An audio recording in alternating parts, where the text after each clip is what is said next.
Hello, everybody, and good evening, and welcome to the channel. Today, we're going to be talking about an article from Cnet. This is July 22nd, 2022 at 6:21 a.m.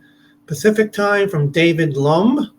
Verizon Wireless consumers leave as price hikes start showing up on the bills. Telecommunications company came off with a rough first quarter with no revenue growth as it expands C-band 5G service. Excuse me.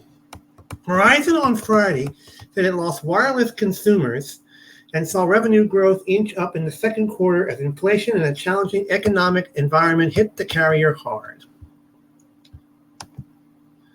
Verizon lost 250,000 consumer postpaid subscriptions, the metric used by the industry as a key indicator of success because it includes customers who pay at the end of the month and generally boast higher credit scores.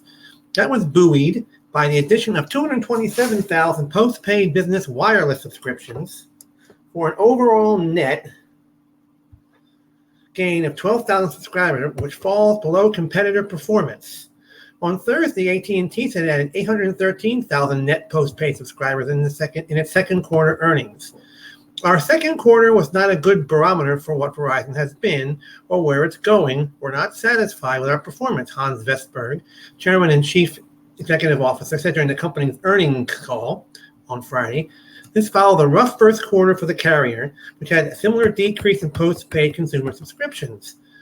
Vestberg blamed shrinking consumer budgets due to rising inflation for Verizon's worse than expected financial outcome.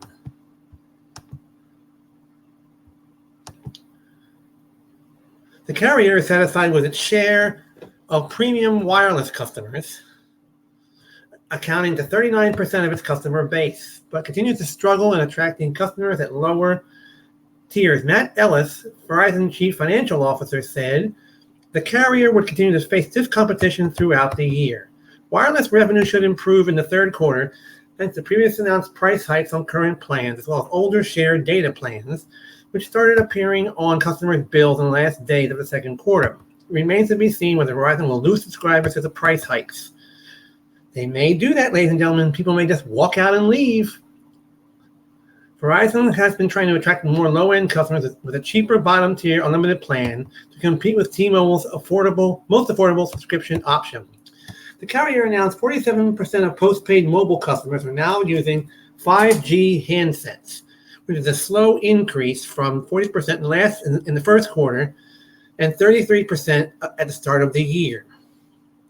While some have been enticed by promises of higher speeds on the next-gen networks, they're still growing, and not everyone needs 5G just yet.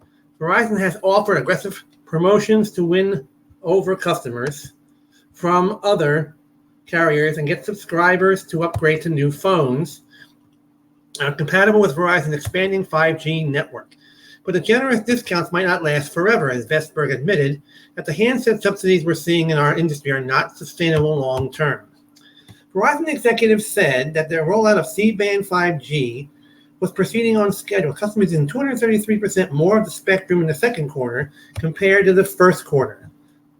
The carrier switched on its C-band service in January of 2022 and covered 10 million people by the end of the month, and now covers 135 million people, which is on track to meet Verizon's expectations of reaching 175 million by the year's end.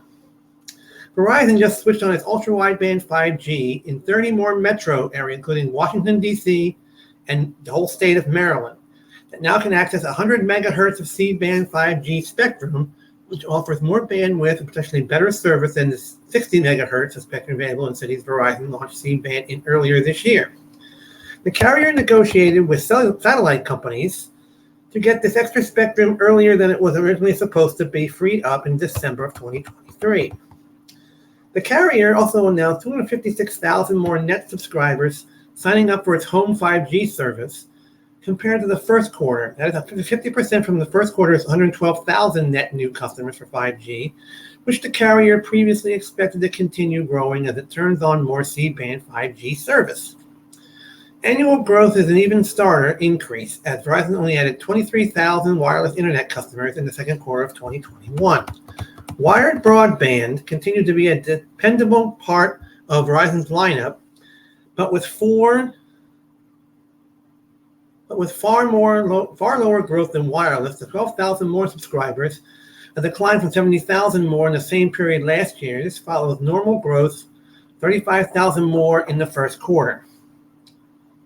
Verizon posted $33.8 billion in revenue in the second quarter, up very slightly, 0.1% from the same period last year, and just a hair above analysts' expectations. The carrier reported a net income of $5.3 billion, or $1.24 earnings per share. The adjusted earnings were $1.31 per share, under expectations of $1.33 per share on Yahoo. Verizon shares had fallen 3% to 47.866 yesterday, after AT&T released its second quarter earnings. All right, ladies and gentlemen. Well, that just about does it for this edition of the channel. We hope that you're enjoying my channel, and I hope you like it. I hope you have fun watching all the goodies and stuff that you see on here. Thank you very much for being here. Thank you very much for watching. Have a good evening. Have a great rest of your weekend. See you on Tuesday night, July 26th, for my live stream at 7 p.m. Eastern Time, 4 p.m. Pacific Time. Thank you for watching. Have a great evening. Bye.